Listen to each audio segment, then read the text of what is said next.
to Tuesday's edition of Cracking the Cryptic, where today we're going to change pace a little bit, I hope.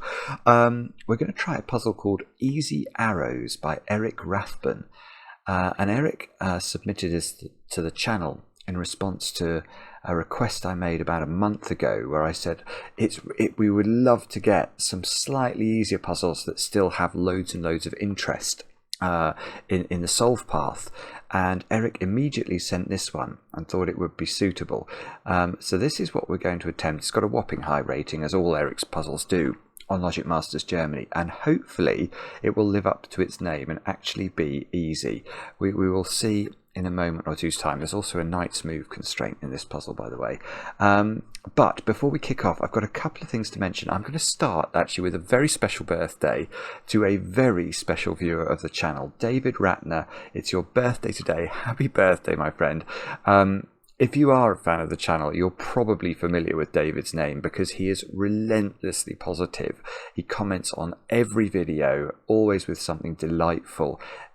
David, we are so thrilled that you follow us, and thank you for being just such an amazingly positive person in all that goes on around the channel. We really, really do appreciate it, and massive friend of the Sudoku community. And David, I hope today has been filled with huge amounts of chocolate cake, which must have had icing in the ratio of 1:1, of course.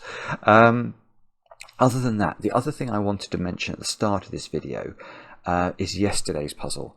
Now, I said we were changing pace because yesterday's puzzle was not terribly simple, but it was, in my opinion, one of the best Sudoku puzzles that I have ever seen. It's by Celery. It's this one. It's called Coordi-Loop. You have to draw a loop in the grid, but some of the deductions that fall out of the rule set in this puzzle are jaw-dropping. Honestly, just jaw-dropping. Please make sure you have a go at this puzzle. And if you can't do it, watch the video just to have your mind blown, because my mind was blown. I absolutely love this puzzle. So really, really recommend that you have a look at it. Other than that, the only other thing to mention is, of course, over on Patreon, we've got our Sudoku hunt, as always, going on. It's the best Sudoku club on earth, I kid you not. Yeah, thanks to all of you, of course, who support us over there. But why don't we kick in and have a look at Easy Arrows and see what Eric's got in store for us. I will read you the rules, which are fairly straightforward today. We've got normal Sudoku rules apply. Digits along an arrow must sum to the digit in that arrow's circle. So these two digits here, if this was 1, my own colours. If that was 1 and that was 4, these would add up to 5. And then these two would then have to add up to 5, so they could be something like 2 and 3.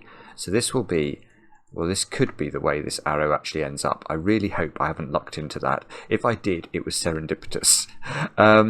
So that's how arrows work. Now we've also got cells separated by a white dot contain consecutive digits. So if this square here was a 1, this would have to be a 2 because it needs to be consecutive with 1. If this was a 2, on the other hand, this could be 1 or 3. Because 1 and 3 are consecutive digits with 2, obviously. Not all dots are given, right? All that's telling you is that it's absolutely fine for this, for example, to be a 1-2 pair. Just because there is no white dot doesn't mean 2 digits cannot be consecutive. We're just being given positive information. We know definitively that in these dominoes, the digits are definitely consecutive. And then finally, there is a knight's move constraint. So cells separated by a knight's move in chess cannot contain the same digit. So if this was a 1, then we couldn't have, which it can't be, so it's a fairly safe rule or safe example. If this is a 1, you couldn't put a 1 in any of the green cells, because if you did, the ones would be a chess knight's move apart, and that is not allowed in this puzzle. And that's all the rules. So do have a go at this, especially if you've never tried a Cracking the Cryptic puzzle before and assumed you wouldn't be able to solve it. You might be able to do this one. That is apparently, well, the testers who tried this said that it is definitely, it's not genuinely approachable, but it is borderline approachable. So have a go. You might surprise yourself. But now the way to play is to click the link under the video. But now I get to play. Let's get cracking. And I mean, I can. It's a beautifully symmetrical grid as well, by the way. Just look at this. If you, what do I mean by symmetry? There are various forms of symmetry that puzzles can exhibit, but the form that I'm seeing here is if we were to spin this grid around the very center of the central cell. If we were to turn it 180 degrees, all of the arrows would end up in the same position, wouldn't they? So the only thing that's stopping this puzzle having two solutions is that these dots must do something. And yeah, well, we don't know what those dots are, and that's not where I'm going to start the solve. I'm going to start with the arrows, because I can see these two long arrows. These circles have to be 9. Now, if you can't see that, just pause the video and have a think about why I know these two digits are 9, because that's instructive. And the reason I know that both of these arrows are 9, they both have the same shape, so the logic is going to be identical for both of them. Let's look at this one. What's the minimum we could make those 3 digits add up to?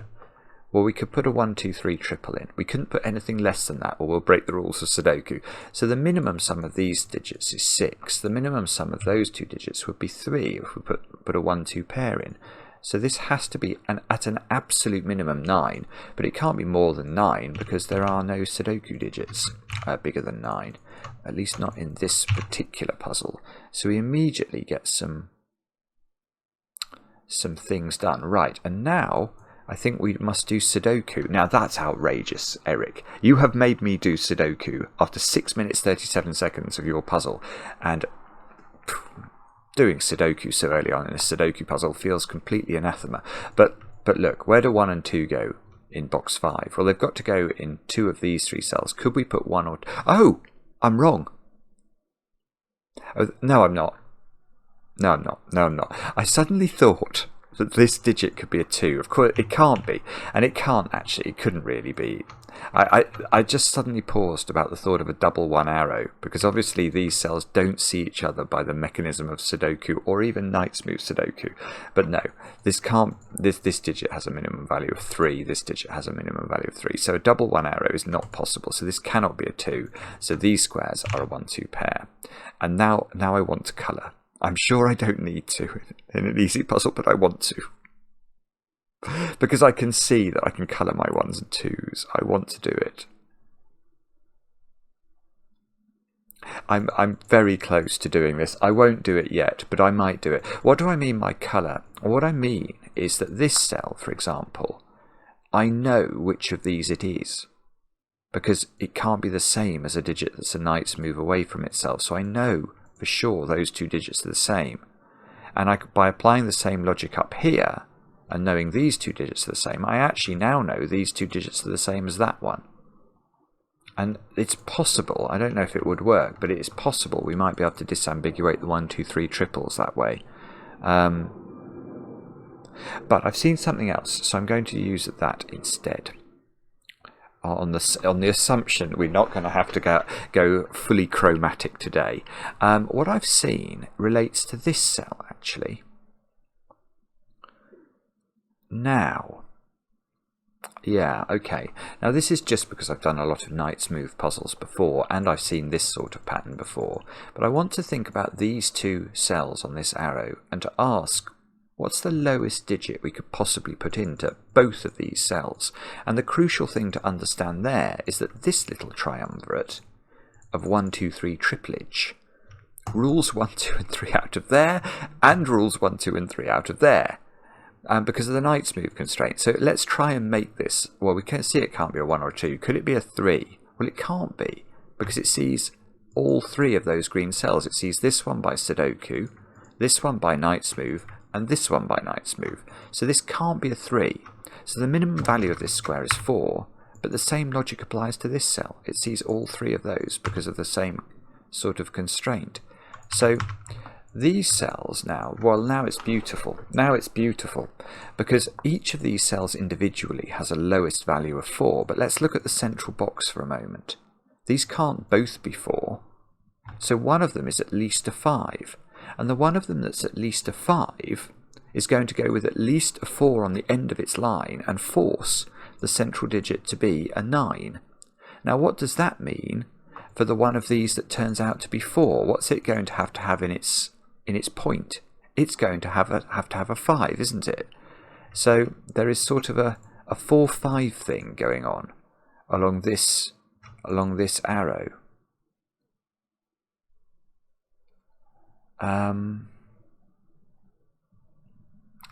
Now, okay, and now we could actually colour the 4s and the 5s as well, obviously, because obviously these are different.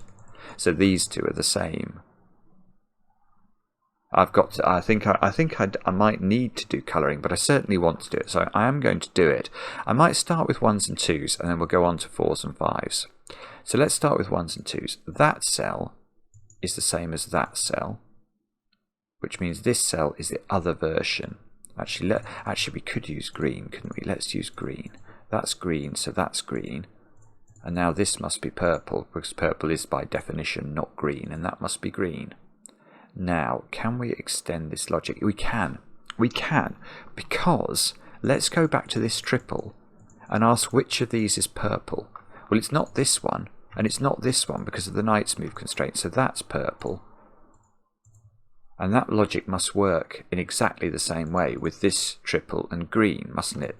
This one is now green, and if that's green, I've got a 1-2 pair in row 5. Well, hang on, that can't be purple because it's in the same row as purple, so that's purple. So this is 3, and that's purple. It's very pretty, this, isn't it? This is green by exactly the same logic, so this is 3. And now, no. And then I was going to say, where does 3 go in the middle box, thinking it would be fixed, but it's not. It's on one side of the divide, and the Knight's Move constraint isn't going to help us there. Right, but we must be able to plot more 1s and 2s into this grid, surely. Where is 1 and 2?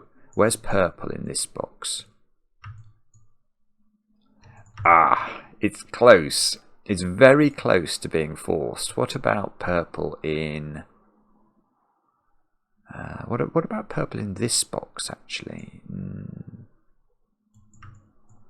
Yes, what about purple in this box?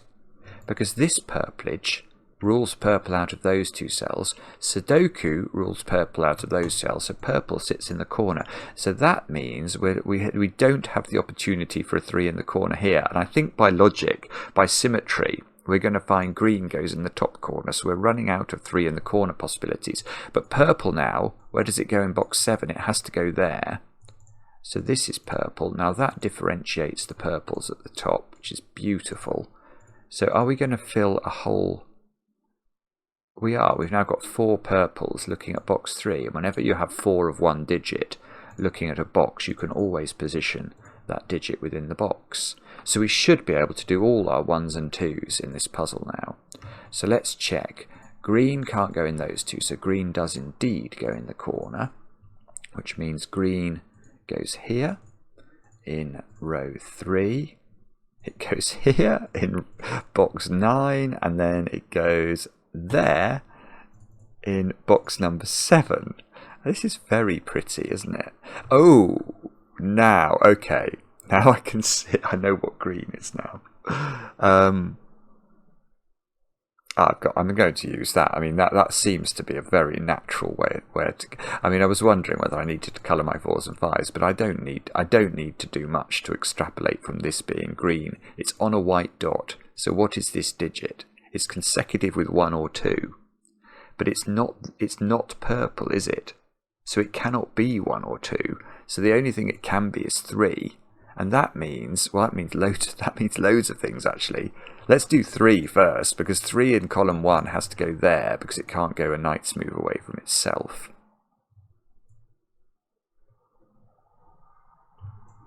Uh, 3 in box 9 is in one of 2 positions. Oh, Bobbin's face. I can't do it. All right, but we now know green to be consecutive with 3 must be 2. So, okay, I want to just do greens. So greens are 2s, which means purples are 1s. Now, that might not take us very far forward, because we'd already plotted all the 1s and 2s. So it probably is threes somehow that we have to think about. Now, what is it I'm not seeing about threes? 3 in box 8 is a tiny bit restricted. It can't go there, and it can't go here because of the knight's move. And this 3 pencil mark in box 5 means this couldn't be 3. Actually, that 3 does as well by the knight's move. So 3 has got just 2 positions. But that doesn't seem to do it. 3's got 3 positions in this box. Oh dear. Alright, so we're going to have to think harder. I'm surprised, actually. I'm going to check the 4s and 5s, but I doubt they're going to do... I think I've missed something with 3s, but I'm going to check the 4s and the 5s. So we'll make those yellow and red. These are different, and we know these are different. So this must be red, this must be yellow. Now, yellow... I see, it's nearly good. Yellow's in one of those 2 positions in box 4. And by the same token, we now know red is in one of these 2 cells in box number 6. Now, do we get anything better than this? See, I just don't think we're going to. Well, okay, yellow in box 8 is restricted to these. This one is too close to a yellow by knight's move. This one sees this one by Sudoku, and this also sees that one, doesn't it? And those 2 by Sudoku. So yellow's forced into one of 2 places. See, it would be good if we could get that. If we could get red onto this square, that would be a sensible thing to be able to do. Oh, it's not the 9s, is it? I'd sort of... Oh, it is! Oh, okay. Well, I'm quite relieved, actually, because I couldn't see where this was going. But suddenly I thought, well, maybe it's the 9s, and it is. Look, where does 9 go in box 2? Well, by the knight's move thingy, it's got to go here. Now, does that repeat? It does indeed. Oh, this is it. This is it. Okay. Very clever. Very clever. A bit remiss of me, frankly, not to believe the 9s could do anything. But look, they are doing things. They most certainly are doing things. 9 is in one of those 2 positions. 9 is here. So 9's presumably one of those 2 positions. But the key was this 9 down here, which took one of the places my yellow digit could go. So now all of a sudden we know where yellow goes in this box. And I'm guessing, I'm not sure, but I'm guessing that's going to be helpful. Because presumably we could run that logic in reverse and ask where red goes in this box. Yeah, and once the 9's there, it has to go at the top by symmetry almost. So, so yellow goes here by Sudoku and red goes here by Sudoku, which is certainly not something I'd appreciated before. So red can't go there. I mean, that's a more sophisticated deduction, but look at this cell and ask whether it could be red. The reason it can't be red is you then couldn't put red in either of those 2 cells, because it would see this one by Sudoku and that one by knight's move. So red in box 9 is not here, it's not here, it's not here.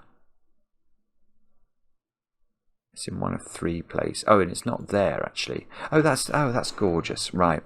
That is gorgeous. Yeah, it's got to go in column 9, and that's going to correct it, or at least that's fixing it in box 6.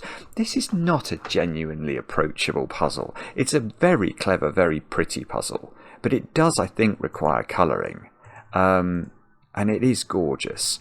Now look, this is now forced to be the red, so it can't possibly be the 9, and that places the 9 over here. Now we should be able to run all of this logic back in the other direction. That's become a red digit. That's on a dot. Okay, we're going to store that up and think about that in a minute. Red is in one of those 2 squares. Now can we get red? Nearly. Red's in one of those 2 positions in box 7. No, it's not. It sees that one. So that's red. That's red. This is not not red, but might be yellow. So let's restore that. Let's put 4 and 5 into all the red squares. And we get another red here, don't we? So let's put 4 and 5 into that and get rid of the red from here. And then we should be able to do all of those things all over again with yellow. But I can't remember what was the good order. The good digit was getting a red in one of those, wasn't it? So we should be able to get a yellow in this box. Yellow is, well, I don't know. It's in one of those two cells. Oh, yes, that's the same point, isn't it? So yellow can't go here because it would rule yellow out of both of those. So that's yellow. That means this is yellow. This is not yellow. So yellow is in one of those two. Don't know if we know which one. Yellow is in... Okay, and in this box, yellow is... It's in one of these three, but it's not here, look, because of the knight's move. So it's in one of those two. And that means yellow in this column can only go here. It can't go there anymore, or there would be 3 yellows in just 2 columns. So that becomes yellow. But I should be able to do all the yellows. I don't understand why I can't. Let me just fill in those 4s and 5s, because I've got all the reds, haven't I? So why on earth can't I do all the yellows? I must have missed a deduction, or overplayed my hand with the reds. That's weird. That's weird and worrying. Yes, I got a red here. Oh, maybe it's because 3s are working differently. Oh, is it that? That's interesting. Yeah, okay, because the 3, if there was a 3 here, that would position the final 2 yellows. So maybe the 3s I can do better with. So yeah, 3 in box 2. Can't be here, can it? And it can't go there. It would rule 3 out of both of those cells in the middle box. So 3's in one of these 2 cells, which means 3 is not there. So 3 gets placed, 3 gets placed. Ah, so the 3's are not working symmetrically, which is fascinating. Yeah, I know. Oh, wow. Okay, that's big. I've now got, not only have I got the possibility of a 3 in, oh no, I have got a 3 in the corner, just by Sudoku. I was going to say I had the possibility of a 3 in the corner, but not only this is huge, because 3 has to be consecutive with something in this box, and it can't be consecutive with 2. So this is going to fix all the colours of everything. And now we're going to be cooking with gas. So firstly, that's 3 in the corner. That's 3 in the spotlight, losing its religion or proving its position, I think I meant to say now. Right, so now this has to be yellow and has to be 4. Which means that is not yellow. Let's get rid of the colouring there. That is definitely yellow. Get rid of the colouring there. Complete the colouring. And now if we just double click yellow, we can write 4 into all of them. Double click red, write 5 into all of them. And this is the power of colouring. Now, now the 5 can't be consecutive with 4, because 4 has been in its box. So we get a 6 here. This has got to be a 7-8 pair. Now can we just do the 6s off the back of this? We might be able to, you know. Or not. Okay, here's something interesting. 6 can't go there because this is a classic knight's move trick. If you put 6 there, it rules the 6 out of both of those squares. So 6 is on this domino where it must be accompanied by 7 because it can't be accompanied with 5. So we place an 8 in the grid. Now this 8's powerful because it rules 8 out of those 2 squares. So that's an 8. I'm sure I can do wonders with that. Oh, 6 in this column now has to be here. So that's 7. That's 8. Which is presumably going to be a bit useful. That's 7. That's 6. That 7 sees this square. So that's 8. That's 7. Therefore 7 goes here. 8 goes here. 7 goes here. 6 goes here. What a pretty puzzle, hey? It really is very, very elegant, this one. 8 goes here. Must be able to do all the 8s in the grid. 8's got to go in the corner down here. That's 7, that's 6. 7 rules itself out of both of those squares, so we can pump 7 here. This is 8, this is 6. This is 7, this is 6, this is 6, this is 7. And suddenly the puzzle's filled itself in. I did nothing. I just filled it in. There we go. What a beautiful puzzle. Solve count of 4 in 39 days. So it's been out for a while, this one. Not attracted much attention recently, but deserves far more. That was just a great pleasure. And it wasn't difficult, but it was challenging enough. It's exactly the sort of thing that I'm interested in showcasing on the channel when we do the easier puzzles. It had a lot of nice logic that wasn't monstrously hard, and I think would be accessible for a keen amateur solver. Yeah, it was lovely. Eric, as usual. And Eric, actually, now I think about it, loves chromatic puzzles. So I shouldn't have been surprised that we had to colour. Well, we had to colour everything. We had to colour the 1s, the 2s, the 4s, and the 5s. Or certainly I did, at least. But that was great. So I would rephrase the title of it. Quite easy arrows. Let me know how you got on. I do enjoy the comments, especially when they're kind. And we'll be back later with another edition of Cracking the Cryptic.